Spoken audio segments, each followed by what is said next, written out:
ಸ್ಥಳೀಯ ಸಂಸ್ಥೆಗಳ ಚುನಾವಣೆಗೆ ಕಾಂಗ್ರೆಸ್ ಭರದ ಸಿದ್ಧತೆಯನ್ನ ಮಾಡಿಕೊಳ್ತಾ ಇದೆ. ಇವತ್ತು ಕಾಂಗ್ರೆಸ್ ಜಿಲ್ಲಾಧ್ಯಕ್ಷರು ಬ್ಲಾಕ್ ಅಧ್ಯಕ್ಷರ ಸಭೆಯನ್ನ ಏರ್ಪಾಟು ಮಾಡಲಾಗಿದೆ. ಕೆಪಿಸಿಸಿ ಅಧ್ಯಕ್ಷ ಡಿಕೆ ಶಿವಕುಮಾರ್ ನೇತೃತ್ವದಲ್ಲಿ ಸಭೆಯನ್ನ ಏರ್ಪಾಟು ಮಾಡಲಾಗಿದೆ. ಕೆಪಿಸಿಸಿ ಕಚೇರಿಯಲ್ಲಿ ಬೆಳಗ್ಗೆ 11 ಗಂಟೆಗೆ ನಡೆಯುವಂತಹ ಸಭೆ ಇದು. ಸ್ಥಳೀಯ ಸಂಸ್ಥೆಗಳ ಚುನಾವಣೆಗೆ ಕಾಂಗ್ರೆಸ್ ಭರದ ಸಿದ್ಧತೆಯನ್ನ ಮಾಡಿಕೊಳ್ತಾ ಇದೆ. ಹಾಗಾಗಿ ಇವತ್ತು ಕಾಂಗ್ರೆಸ್ ಜಿಲ್ಲಾಧ್ಯಕ್ಷರು ಬ್ಲಾಕ್ ಅಧ್ಯಕ್ಷರ ಸಭೆಯನ್ನ ಏರ್ಪಾಟು ಮಾಡಲಾಗಿದೆ. ಕೆಪಿಸಿಸಿ ಅಧ್ಯಕ್ಷರಾದಂತಹ ಡಿಸಿಎಂ ಡಿಕೆ ಶಿವಕುಮಾರ್ ಅವರ ನೇತೃತ್ವದಲ್ಲಿ ಸಭೆಯನ್ನ ಏರ್ಪಾಟು ಮಾಡಲಾಗಿರುವಂತದ್ದು ಕುತೂಹಲವನ್ನ ಕೇಳಿಸ್ತಾ ಇದೆ.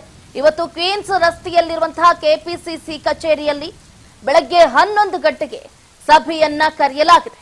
ಹಾಗಾದ್ರೆ ಈ ಸಭೆಯಲ್ಲಿ ಏನೇನೆಲ್ಲ ರೂಪುರೇಷೆಗಳನ್ನ ಕೈಗೊಳ್ತಾರೆ, ಈ ಚುನಾವಣೆಗೆ ಹೇಗೆಲ್ಲ ಸಿದ್ಧತೆಯನ್ನ ಮಾಡ್ಕೊಳ್ಳೋದ್ರ ಬಗ್ಗೆ ಚರ್ಚೆಯನ್ನ ನಡೆಸ್ತಾರೆ ಅನ್ನೋದನ್ನ ಕಾದಷ್ಟೇ ನೋಡ್ಬೇಕಾಗುತ್ತೆ.